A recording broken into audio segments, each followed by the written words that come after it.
The first step in connecting to your higher self, your parallel selves, your spirit guides, interdimensionals, is quiet your mind, right? If our mind is running on autopilot, then we're only listening and directing our attention into one direction, which would be the third dimension. This is the Deep Dive with Adam Roa.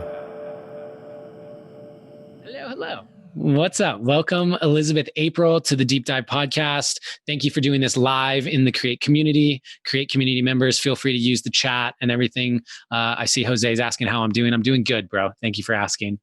And Elizabeth April and I connected in a beautifully divine way, in that someone sent me one of her videos about her downloads about what was happening on the 5D level on the planet. And I watched it. And that alone says a lot in terms of divinity and the following the intuition, because I get sent so much stuff that I don't watch most of it. I can't watch most of it. And so I was just like, okay, I'm going to do it. And I sat there with a guitar in my hand and just listened to her. And I was so moved by it that I sent a message on Instagram, and I go, you may not even see this, but I just wanted to send you a message and say, I appreciate what you're putting out into the world. Because at one point in her video, she said, this is about choosing love, like asking the question, how do I choose love here?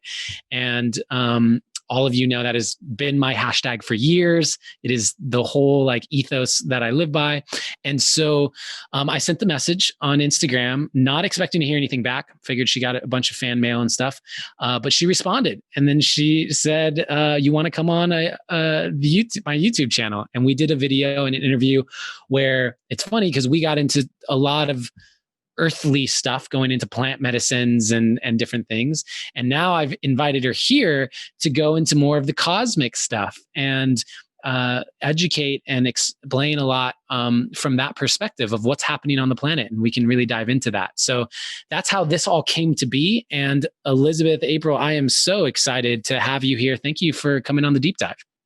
Yeah, thanks so much for having me. Any chance I can get to share the message and the love and the information. I mean, I feel like everyone is looking for information these days. And ultimately, my number one thing is go within, because you already know all of this stuff. But I'm definitely here as a reminder for a lot of people and a lot of starseeds who have kind of lost their way. I feel like I'm here to just activate a lot of DNA within people who are just looking for that extra validation. Amazing. And so for those people who may not be familiar with you, and I know they can go and do that research, but you want to give just like a short, specifically, when did the cosmic awakening happen for you? And when did a lot of what we're going to talk about today, when did that start? Yeah, absolutely. So I've been clairvoyant my whole life. So even as a kid, I was seeing ghosts and spirits and chakras and auras and all of that great stuff. And then I really shut everything down around the age of 10, just because I wanted to be normal and fit in and not see, my friends' grandparents at their house when they passed away, So yeah, and then I got really heavily involved in sports, and I became very physical, and I really started to get a sense for what my human was. But then, of course, at a certain point in time, I just fell into a very deep depression, lots of anxiety. There was definitely a part of me that I knew I was missing. And that was that cosmic, that was that spiritual aspect. So around the age of, 15, 16 years old, I just started searching for answers. So I went to doctors, I went to psychologists, I went to my high school teachers, I talked to my parents, I went everywhere. I even went to a priest, and I said, all right, you're an authority figure. What is it? Why are we here? What's the meaning of life? And of course, every single time I would be met with blank stares and disappointing answers, right? So it wasn't until the age of 16 when my dad actually, he suggested a past life regression. And apparently he studied past life regression, back in university. And so he took me through this past life regression. I went into about 5 past lifetimes. And, I started to realize, oh my goodness, this is not my only life. And in all these other lifetimes, I've been a messenger. I've been some sort of channeler, a person who's able to gain access to information. And I kind of knew in that moment that that was once again my mission in this lifetime. And so that's kind of when I started doing past life regressions for other people. So at How many years 16, ago? I mean, that's How many years ago at this point? So that was about 10 years ago, because I'm 27 now, almost 28. So maybe like 12 years ago now, when I had that past life regression. And it taught me that reincarnation is real. And it taught me that time is an illusion. And ever since that time at 16, I've really been unpacking those concepts. And when I went away to university at 18, I made my friends through giving them past life regressions. So I would say, to someone that I was resonating with in the class, and be like, hey, have you ever questioned things? Have you ever thought that maybe you were someone different? They're like, what? No. I'm like, okay, cool. Do you want to see something cool? And so, I mean, I'll give you one example of a story of a really mind-blowing story. There was these two twins, and they were foreign exchange students from China, and they were brilliant, beyond brilliant, and they were in like math and science in university, and engineering and computer engineering or something. Anyway, so I said, "Hey, do you believe in reincarnation?" And they said, "No, we don't believe in that." And I said, "Well, are you willing to open up and try?" And so one of them agreed, and it was in my dorm room at the time. And I took one of the twins into this deep state of trance. And I said, now go back to your most significant past life. And he, his eyes are closed. And all of a sudden he's like, I'm swimming. I think I'm in an ocean. And I said, oh, okay, great. I was just happy to get him there. And I said, all right, look down at your feet. Like, what are you wearing on your feet? What does your body look like? What are you wearing? Like, just to kind of gauge the time period and maybe the gender. And he said, long pause. And he's like, but my skin is blue. I'm blue. And in that moment, he got up from the trance and he says, I'm a fish. I was a fish. And me and his brother were just laughing so hard. And then I had to get him back into the trance. But here's a guy who not only didn't believe that reincarnation was possible, but he went into a lifetime where he was a fish. You know what I mean? So it's just really incredible. So that's kind of how I started getting back into my spiritual journey. When I started getting back into past life regression, I opened up all my psychic abilities again: telepathy, astral traveling, remote viewing, lucid dreaming. I mean, I was definitely exploring and going places and meeting things and what have you. But if you asked me at that time if I believed aliens were real, I would have said, I'm sure they're out there, but why would they bother with us? This little old, third dimensional planet. And then, of course, a couple months later, I went away to a 10-day meditation retreat, silent meditation called Vipassana. And on the second night of meditation, in the middle of the forest, in the middle of nowhere, I was abducted, physically, consciously, vividly abducted by an interdimensional species called the Tall Whites. And I mean, that abduction, the only significance of it was to show me that this is real, to show me that not only are aliens real, but they're here. And then after that abduction experience, I started having very vivid flashback and very vivid recall to my past lifetimes as interdimensional species, as 8-foot tall, gray beings on board a giant spaceship. And it got so trippy to a certain point in time where I would be walking down the hallway of my university going to class, and I would instantly flip over to a lifetime where I was walking down the hallway of a giant spaceship, kind of without control in a sense. But I was doing the same thing with past lifetimes at that time. I would meet a stranger on the street and I would get a flash of a past lifetime where that person and I were interacting, in the Middle Ages or what have you. Now I'm just doing it off the planet in other bodies and other dimensions. So it wasn't too far off. No big deal. Right? No big deal. Yeah, no big deal. No big deal. So, and then of course I started to integrate this practice into my past life regressions. Okay, cool. Now that we've gone through your trauma as a human, let's take a look at where you've been as, an interdimensional. Then I would start taking people off this planet into interdimensional lifetimes. And that's when I met the Galactic Federation, and they taught me all about, what's going on this planet and the prophecy and human beings and why we're so important and the hybrid project. And literally it's been a wild ride, but Yeah, so I guess it's been 10 years because I was around 18. That was my cosmic kind of opening and awakening. And I'm almost 28 now. So it's been a wild ride in the past 10 years. And so for people who may not be at that level of experiencing consciousness in a cosmic realm, right? There definitely are people on this call that are, but for those of people who are listening to this who this is new concept, right? How do you explain that to them? Okay, so I mean, there are over 8 million different species of plants and animals and humans, and probably even way more than that on this planet alone, right? So, I mean, the first question that I would ask anyone is, do you believe that there is intelligent life out there in the universe? And if the person says no, I pretty much just end the conversation there. I mean, we can't really go anywhere if you don't believe in that. Just because the universe is so wide and there's billions of terrestrial planets out there, just like planet Earth. So if we have life here, we're special, but we're not that special. But if you said, yes, I do believe that there's, intelligent life out there in the universe, I would dig a little bit deeper. Maybe you've been one of those intelligent species before. Maybe you've been off this planet before. Maybe you've incarnated as someone or something else, right?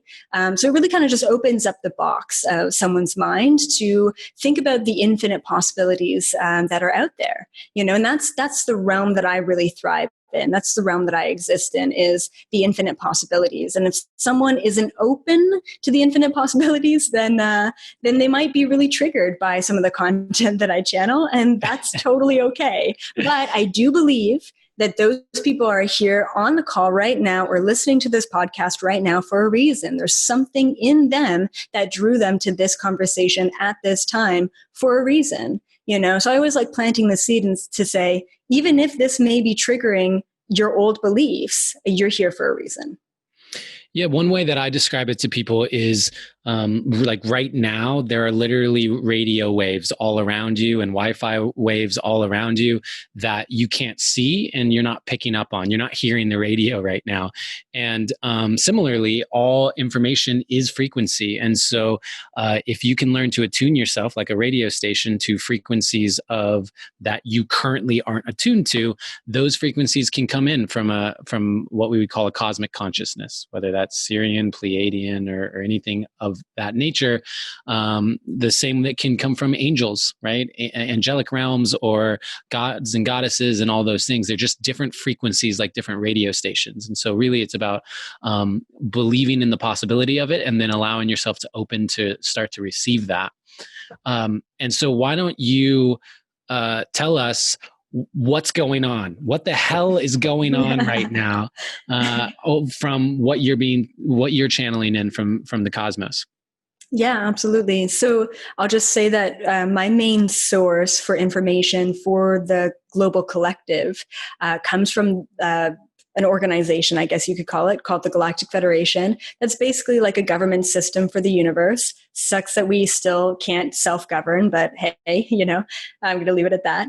And I specifically channel the Palladian Security Council is what I call them. They deal with all the matters for planet Earth. So they gave me updates on volcanoes and Arctic ice shifts and pole shifts and, a lot of things.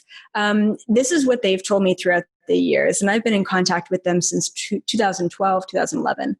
And so what they've told me is that there's a bit of a timeline here. And a lot of astrologers have actually backed up this timeline that I've received as well. And the timeline specifically is between 2016 to 2019 was supposed to be the teachers, the light workers awakening phase. Now, if you are sitting and listening to this call right now, and if you changed one of your major foundations between the years of 2016 and 2019, you are one of these teachers. You are one of these light workers. And some people had a huge awakening and shift in 2015 and a little bit earlier as well, which is fine. But changing your job, changing your relationship, changing your living situation, like literally collapsing your old identity, your old reality. everyone probably looked at you as crazy because no one else was doing it, right? So these teachers, these light workers needed to basically collapse everything, to wake up, to come online, not figuratively, not literally, but figuratively, in order to be the support system for the 8 billion people who are preparing to wake up, right? So once again, 2016 to 2019, collapse of the light workers so that they can rebuild themselves, find their power, understand their truth, come online and help the rest of the world. All right, now bringing it into the present moment. 2020 to 2024 is a hugely significant timeline that I've been receiving for the past couple of years now. And this timeline, 2020 to 2024, 4-year period, is supposed to be when the collapse of the planet globally, collectively, is supposed to happen. So all of that work that you just did over the past couple of years, all of the, the breakdowns and the ego deaths and the emotions that came up for you, everyone else who hasn't done the work is getting hit with a wrecking ball of collapse right now. All of their identity, all of their work situations, everything is being stripped away from them at a global level, right? COVID is allowing us to collapse our identity at a global level. For those of you who have done the work, you're good. You're smooth sailing. If anything, you're killing it right now. For those of you who haven't done the work, and there's definitely a gray area in between have and have not, there's still some purging to do. There's still some realizations, some reflections to look at happening. But once again, really a lot of people are coming online right now in order to help the movement, in order to shift and change. And I am all for as many psychics, as many light workers, as many grid workers, healers, portal vortex openers, sound bath workers, whatever. I am all on board for everyone, coming into their power. Because like I said, we've got 8 billion people that are about to wake up, and we need as many teachers to help guide them as possible. So that's a bit of the timeline, right? So I'm telling you that, the riots and the pandemic, this is just the beginning of what we're going to see. We are going to see financial collapse. We're going to see, hopefully economic. We're just going to get better because we're going to bring more solutions to the table. We're going to see patents that are lifted on pharmaceuticals and patents that are lifted on free energy technologies. We're really going to start to see a shift, but we're going to have to see a collapse before we can actually get to the 5D frequency. So I don't see collectively that we're going to be 5D frequency, a high frequency collectively, until at least after 2024, because we've got to basically, collapse the systems before we rebuild them. So this is great. So a lot of people don't know my level of cosmic connection and the experiences that I've had. It's not like the thing that I speak about all the time, although I do have a book that was channeled called Cosmic Philosophy. So some people might know behind the scenes. And I'd love to run by some ideas that I've been receiving, right, around this, and see how they match with yours, and hear also your perspective from what you've been hearing. So what I see happening on the planet right now is everyone currently is focused on, first of all, we activated the pandemic of COVID, activated everyone's root chakra of safety, right? It made so many people feel vulnerable. So that activation, what that activation did was send the world into a fight or flight response, essentially, right? Which then caused people to, from the fight or flight, they're going into fight or flight right now, which basically heightened the spotlight on racism and injustice because of that fight or flight. And so many people currently are focused on ending racism, and this, I hope people listening to this don't take this the wrong way. Let me finish this. But racism is actually not the problem. Racism is a 3D symptom that we are seeing that is the result of a system that essentially needs inequality in order for it to exist, because it's based on a level of consciousness that requires that inequality. So what I see happening is that while everyone's focusing on racism as being the problem, what's actually going on is that we have a war on consciousness. We have a war of consciousness between a new paradigm, we'll call it 5D for simplicity, and then the old 3D paradigm, which is all of the people that went through exactly what you're talking about are now pulling in the direction of 5D, which is making everyone see racism and injustice and all of the things, because when everyone was in 3D consciousness, then it's not even racism, it's just normal, right? Like the fact that we're even seeing it as racism shows that there's a level of consciousness that can see it from that perspective. But the 3D consciousness is now, and we can go into the reptilians or all the beings of consciousness that want this current system to continue to exist, are pulling and causing the system to start to defend itself, which is what you're seeing through this different thing. So what we're actually in right now, and what I want to speak about, because it's important for light workers to be aware of this, is we are in what has been foretold as the war of consciousness, essentially. So I wanted to see how that lines up with everything you're receiving. Oh yeah, absolutely. It's really cool. So, I completely agree with all of that. I mean, it's finally, we are starting to see the system as how corrupt it was. I mean, before we were, pretty blissfully ignorant that everything was just going the way that it needed to, and we really didn't question things. So I'll just briefly explain the 3 levels of consciousness based on the different dimension densities. A lot of people are like, you never talk about 4D, and I will, just briefly. So 3D, 4D, 5D in retrospect to what's currently going on the planet. So the 3D is you're in it, right? And it's kind of like a video game. Like this matrix is an illusion. It's a video game. I believe it's a simulation in a lot of ways. So in 3D, you are the character in the video game, and you don't realize that you're in a video game, right? You're just playing the role and doing the things and going to the 9-to-5 job. And when everything is just okay, when everything is just working, when we're feeding this illusion of identity, we don't have to question anything, right? So we're in it. We don't realize we're in it. That's 3D, right? We're pretty much completely blinded. 4D is when you start to raise your frequency a bit and you start to really question things. And a lot of that questioning comes to, a lot of answers, a lot of conspiracies, a lot of what ifs, a lot of darkness, really, because this planet is shrouded in a lot of this darkness. So in order to see things for what they are in 3D, you have to start questioning. And questioning, you're like, oh my goodness, am I in a video game? Oh my goodness, what level am I at in this video game? And you start to realize that you are in this illusion, but you also start to realize the darkness within this illusion, which is a lot of the reptilian agenda and the pyramid and who's the elites and why they're doing what they're doing. And it just goes deeper and deeper down the rabbit hole. A lot of people during their awakening, they get stuck in 4D. They get stuck in the overwhelm of information that they're unable to actually pull themselves out of that dark place. And a lot of people get stuck in this energy, in this realm of apathy of, there's so much corruption going on. I don't even know what to do to make an effect because I'm just one person, right? So that's kind of getting stuck in the 4D. You've got to go through the 4D in order to get to 5D, right? You have to go through that cloud of truth, really, in a lot of ways. And then once you're like, oh, that's just one aspect of this binary reality. That's just one way to perceive this illusion of a video game. And once you understand that not only is there a darkness on this planet, but there's a beautiful light as well to this planet.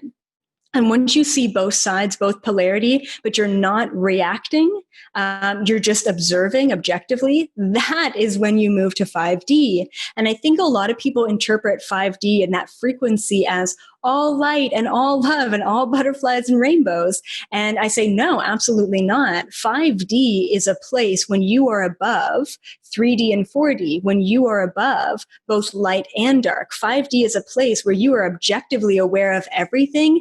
Then you have the conscious ability to choose which place you want to be in. 5D is a place where you understand that you're playing a role in a video game, but you can play whatever role you want to. You can have whatever life you want to, right? You have ultimate free will. You have ultimate freedom, even given the limitations that are presented to you in this incarnation.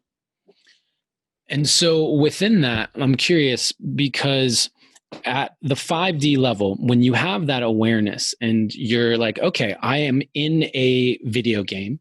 That's one of the subtle ways that I try and help people with that consciousness is I always refer to life as this game. I say this game that we are playing called life, right? And so we're in this game. Now, one of the beliefs that I hold is that when it comes to pure source consciousness, which we can call God, God doesn't have preference. God actually, it's all perfection, right? And it all is. And with infinite timelines, that means that even if this reality is gloom and doom, there's a balanced reality that's all utopia. So it all is perfect in its everything isness. And yet I believe that as we come down from that one source consciousness and go into the angelic realms, the realms of the demons and different things, there now is preference. There are consciousnesses that want to see us as humans thrive, and there are consciousnesses that want to see us as humans suffer. What is being played at the levels within the Galactic Federation and those things? What's happening at that level in terms of the two sides of that? Yeah, good question. So I was super disappointed to make this realization. Like, I really thought it was going to be a lot better. Like, I really thought, like, when I started waking up and astral traveling and remote viewing and meeting all these different beings, I just assumed that they were able to liberate themselves out of polarity. Like, I thought that was only a concept on this planet. I thought this was basically a prison planet in a lot of ways. Then I started to realize that there are galactic wars, and instead of between one individual and another individual, it's between like 5 species and another 5 species who are both in different frequencies, right?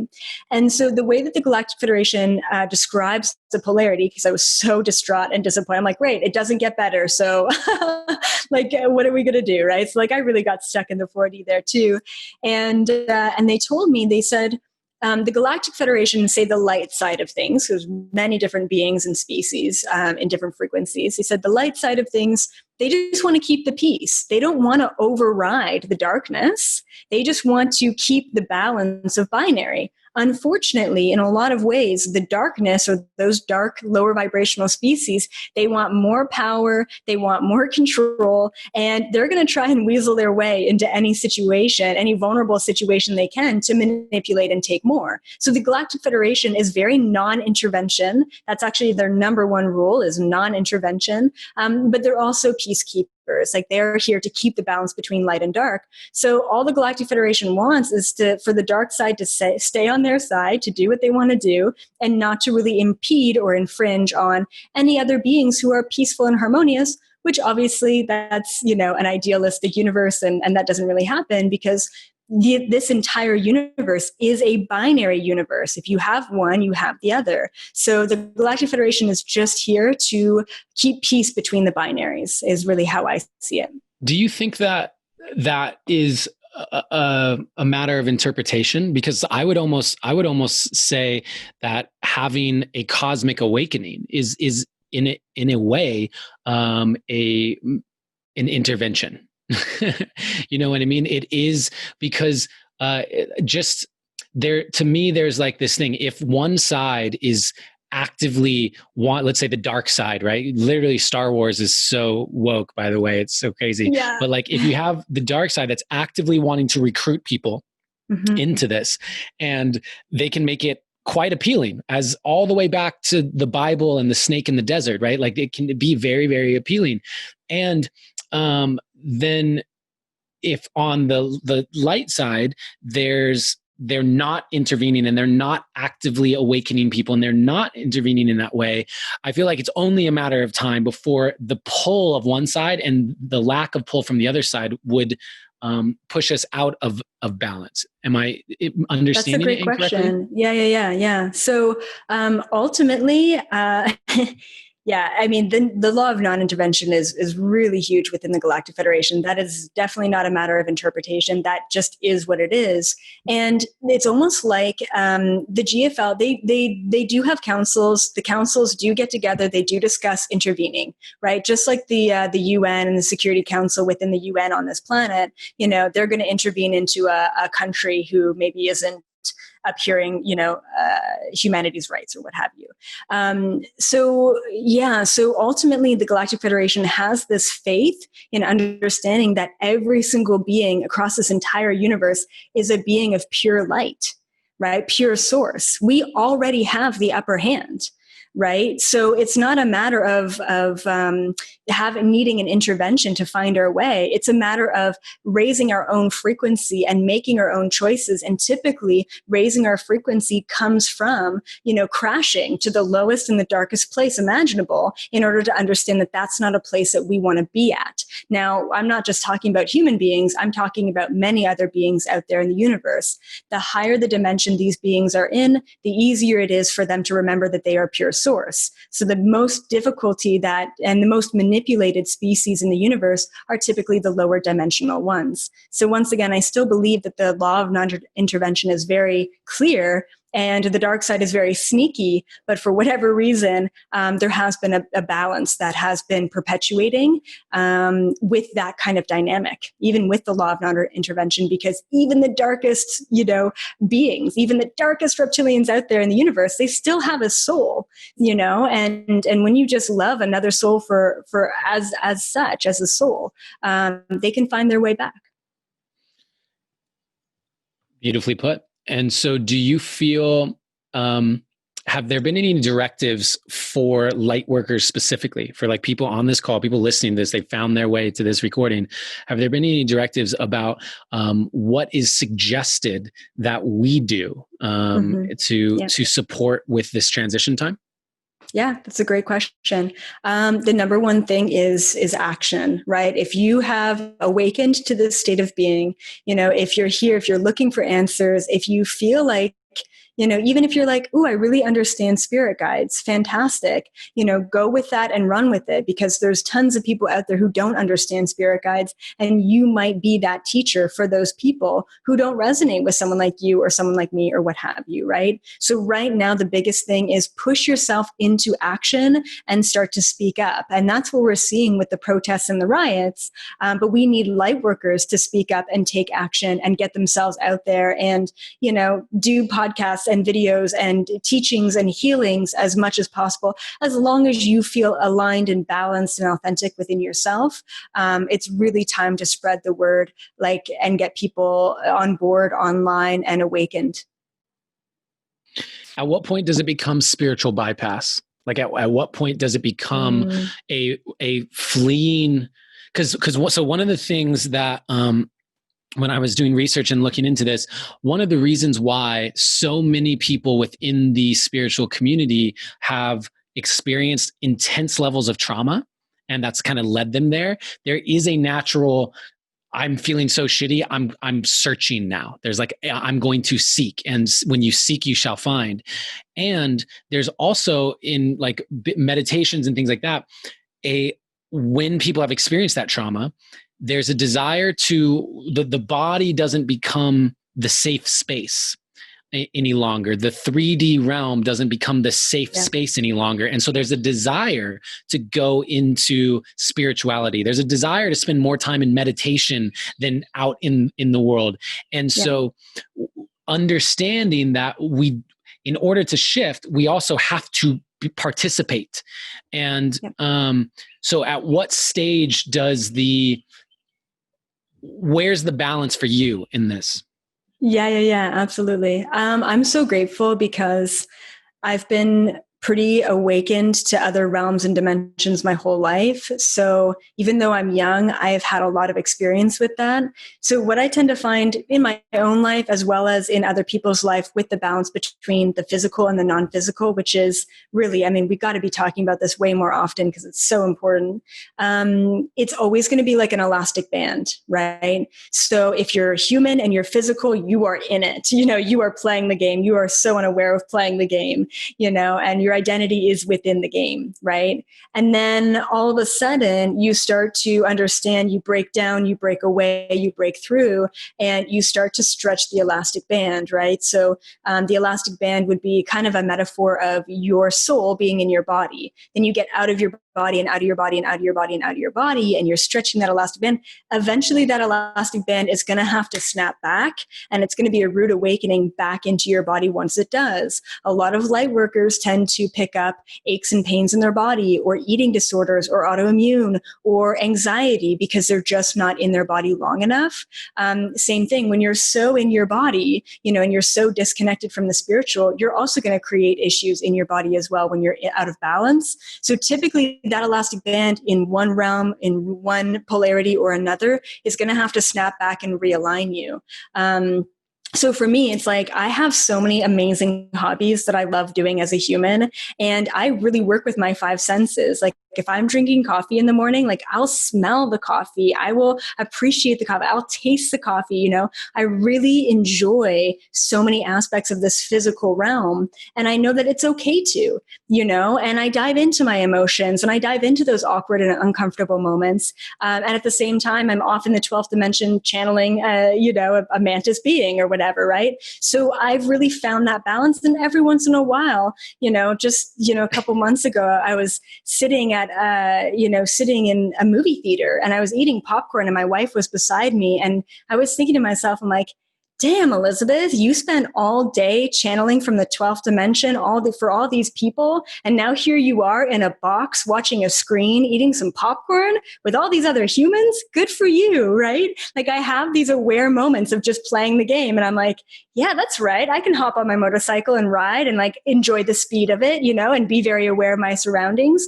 So for me, I always recommend have human hobbies, enjoy elements of being a physical being, because when you're a beautiful 11th dimensional etheric angel, you can't have sex, you can't eat food. This is awesome. Let's really be here if we're going to be here. And that's going to allow you, that grounding, that anchoring is seriously going to allow you to connect to the cosmos so much easier than if you're trying to resist being a human, because there's a lot of energy that we waste in the resistance to be here right now. Yeah, this is, I love how, by the way, for you, balance was channeling mantis beings to movies. Like for most people, that's the balance. But I think that, it's a big part of what's been coming online for me over the last 2 years, ever since my breakup, actually, 2 years ago, there was a realization that specifically play, is a key piece to this, because what play is the enjoyment of the activity without the need for it to go somewhere. Yep. Right? It's not like I'm doing this specifically to get this thing. You're doing it just because it feels good.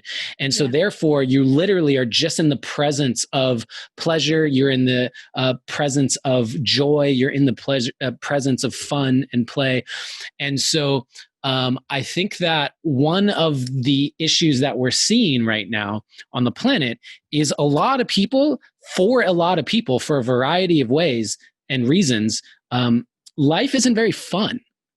Life that hasn't offered them the opportunity, or they haven't found the opportunity to play. And it's one of the things that's right now, as we look at and become even more sensitive to and aware of the Black community and what they've gone through and continue to go through.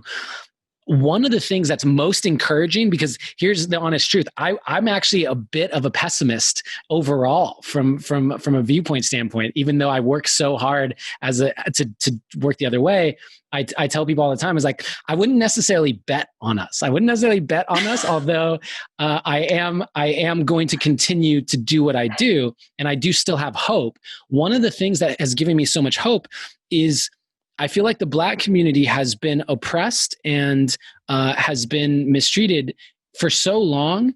And yet, if you look at it, they also have maintained a level of creativity and expression and joy and culture that has transcended all of that to the point where it shifted the global culture. And I feel like for them to show that that's possible actually gives me hope, because on a consciousness level, there is an oppression. There are systems in place that are oppressing consciousness. And so it gives me hope that we don't have to lose sight of that. Absolutely. Yeah. I think play is so important. It's not typically a word that I would use, but I always tell my clients, do something where you have no expectations to any outcomes, right? And we don't do that enough. So I think that that's a very key part. And I love exploring my inner child. Like, I don't know about you guys, but I always say, pick an age when you were younger and ask yourself, what did I really want? So, my wife laughs at me all the time because we'll go into a grocery store and I'm like, can I have a gumball? I'm like, do you have 25 cents? And she's like, oh my God.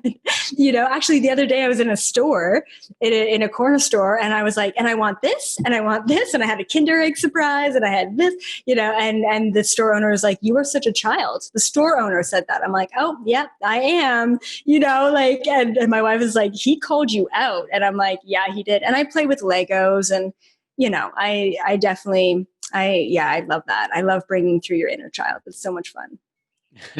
Okay. So, this is a time also for anyone listening here live. If you have some questions, now's a good time as we approach the final leg here. And Elizabeth, I would love to know, for people listening here, what is something they could do to connect more to these realms that we're talking about? As there is what I receive from my connection to these realms is so valuable. It's a lot of what I teach and then formulate into, okay, let's and translate it into 3D and make it as understandable in 3D linearity as possible. That's where I feel like my role is. And then often I make it rhyme.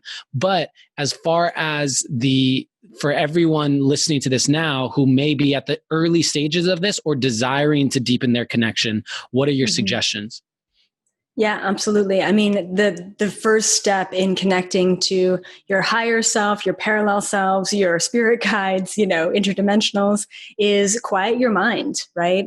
If our mind is running on autopilot, then we're only listening and directing our attention into one direction, which would be the third dimension, right? So the number one thing, meditation is a great way, moving meditation, stretching, art, dancing, however you can find a time, even in traffic, stuck in traffic, however you can find a time to quiet your mind and listen.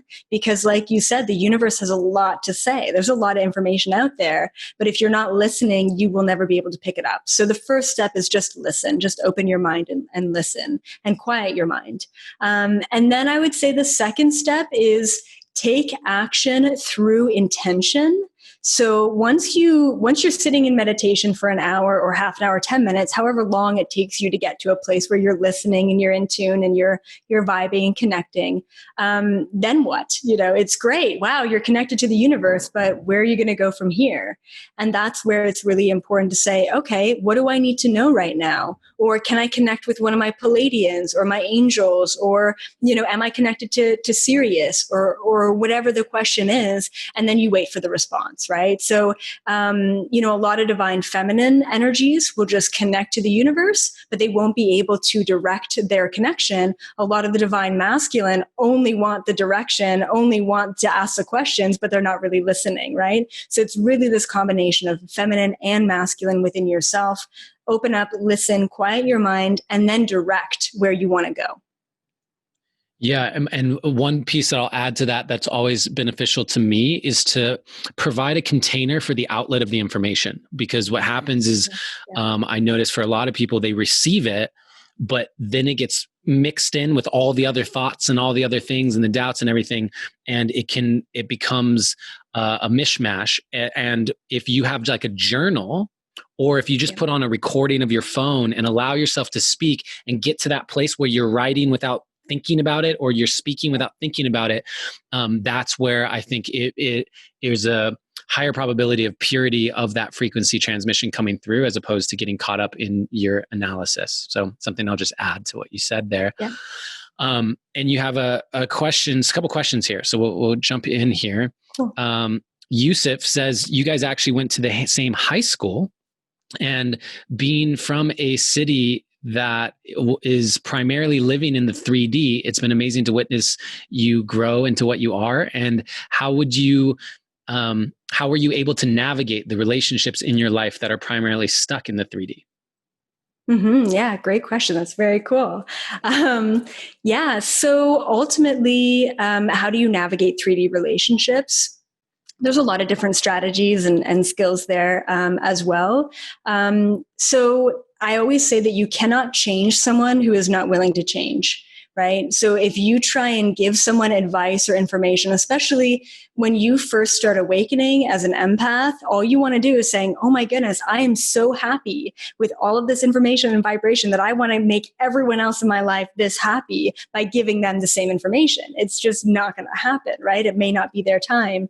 So there's a lot of wasted energy trying to change and awaken people who are just unwilling to receive that information and knowledge. So if you're getting blocked or stuck in trying to give someone you love information, just don't bother, just like you, Adam, you're always talking about playing the game. I always say this as well, and one of my biggest pieces of advice is it's okay to play the game and to be a human around other humans, right? It's okay to play their game and understand that that's what you're doing. As long as you're not getting caught up in the illusion of playing the game, you can play the game and be fully aware of, oh, okay, I'll stroke your ego. Okay, I'll tell you what you want to hear, and not getting caught up in that. Because the second that you try and override someone else's vibrational frequency level, you're going to be met with disappointment only because you had an expectation of a different outcome, right? So if you meet them at their vibration and you totally anticipate what that outcome is going to be based on their vibrational frequency,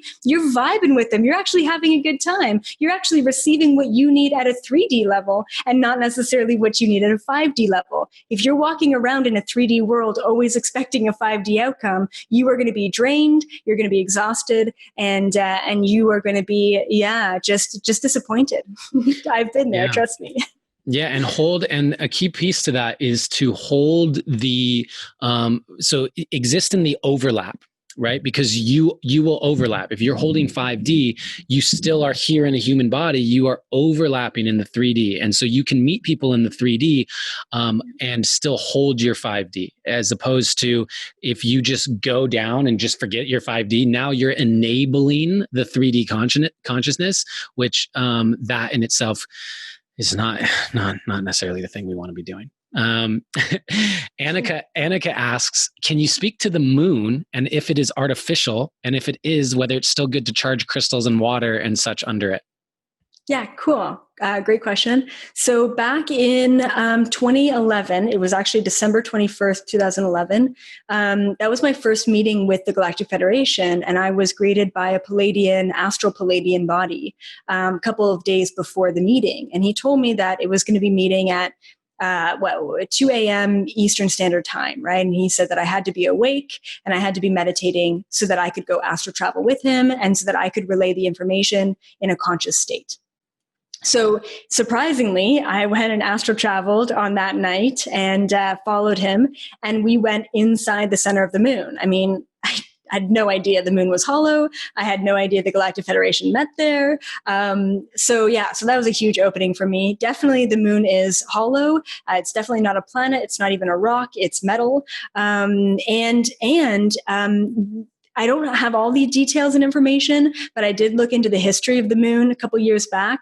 And so it turns out it was actually supposed to be a satellite that was supposed to connect to Saturn.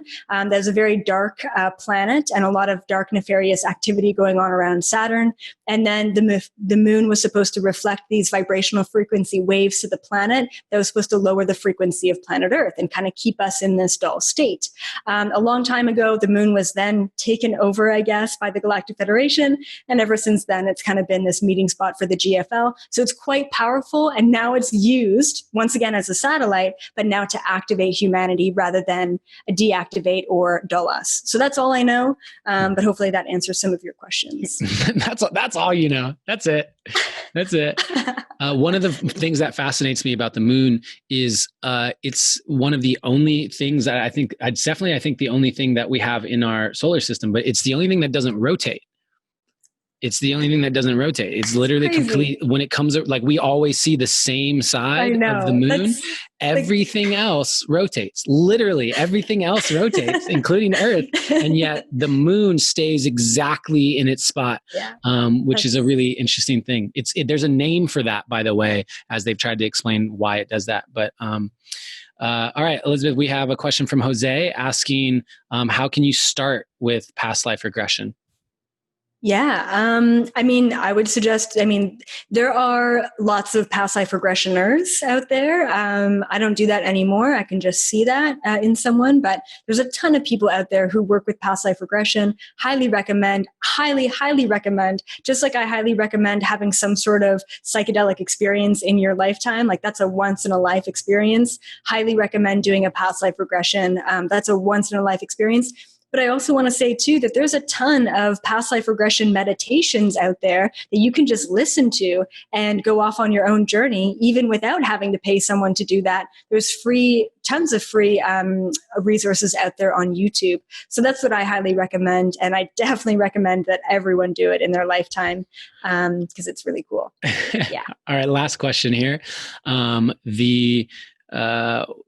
Do you work with other clairvoyants, and what kinds of things you discuss? Do you have a group that you work with? I know, for example, I'll let everybody know this, the behind the scenes, like when we were doing the Art of Choosing Love and my team, and we were traveling, especially once my poem went viral, and attention got on us, we became aware and hypersensitive to a number of what people would refer to as psychic attacks, but like just intentional things wanting to stop what we were doing and halt it and those things. And so we actually had an organized group of light workers all over the world that were actively clearing for us and actively protecting us and shielding us and doing prayers and holding ceremonies for us all around the world all the time. And so that was a part of this. And by the way, anyone who's listening who wants to do that for me now, like, yeah, I welcome it. And I'm curious, do you have a group that you like to work with? Do you do that? Is there things that you are actively doing as a group that you may not be doing individually? Yeah, so I'm definitely very much so a lone wolf, and it's been very difficult for me to find a tribe or a group or even just a spiritual community. I don't know. I have a very hard time. I know. I have a very hard time vibing with a community. So I have individuals who I found through clients and sessions all over the world who are like the top of the top. Like, I call them like my little like elite force, and they all do something very different. So I have that group, but I never bring them together. I don't know why. Once again, like lone wolf kind of thing. I've been very disappointed by some really very spiritually advanced friends of mine who have kind of lost their way in a spiritual ego, and it just hasn't been good. I don't know. I've been disappointed a lot by spiritual individuals. However, I do have one person in particular. She's amazing. She's in the UK. Once again, one of my tribe members, one of that team member, and she does reptilian detachments, entity removals, psychic attack. I get text messages from her in the morning, and she's like, hey, so there was a portal that was opened up, and there was a military, guy who was remote viewing you last night. I'm like, oh, that's why I felt watched all night. Okay, cool. Thank you. And she closes those portals and helps to heal me and clear me on a daily basis. She checks me just because people like to connect cords and psychic attacks all the time. I mean, that's just what you're going to get in this position. So I've got definitely some really good friends, and I also have some really good human friends as well, which are really nice. I mean, I don't know if they know that I call them human friends, but I do. And they're great. And we just talk about boys. It's nicer than muggles. It's nicer than calling them muggles, right?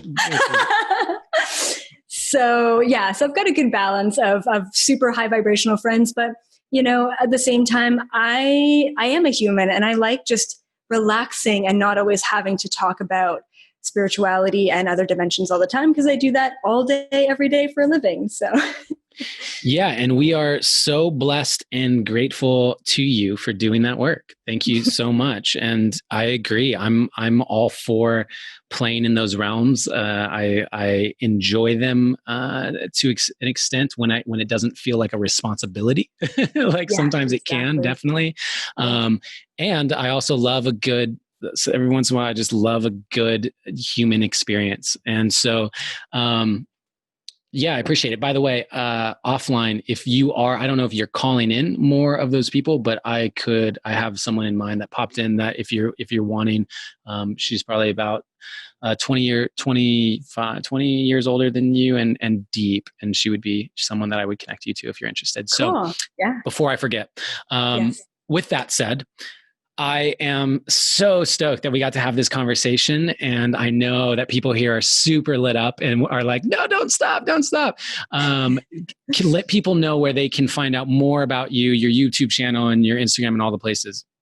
Yeah, for sure. Just Google Elizabeth April. You'll find all my resources, all my links. Right now, I'm just really kind of moving forward on YouTube, and Instagram's more kind of personal expression. But yeah, YouTube for sure. If you want like heavy hitter, 5D, 3D, reptilian stuff, Galactic Federation stuff. I just did a video on hopping into other parallel realities and how you can actually bend space and time. If you want to dive into all that stuff, YouTube's the place to be. And I also have a membership platform on YouTube as well, where you can dive even deeper if you're really resonating with my vibe. So yeah, and ElizabethApril.com is my website. Beautiful. Well, thank you so much, Elizabeth April, for being here on the deep dive. And thank you to the Create community for being here and asking such great questions and tuning in and for being on this wavelength, because I personally believe that this is an aspect of reality that is going on. And the more people who are aware of it and who can play in this game at this level, it is going to be beneficial for everyone. So I just want to say thank you to everybody who's been a part of this conversation. Elizabeth, I so appreciate you. I'm really grateful that we've gotten a chance to connect now twice on these like long format, which as opposed to just back and forth in messages. I'm such a fan of yours. And if there's any ways I can support in the future, please let me know. Okay. Awesome. Thank you so much, Adam. Thank you everyone for being here.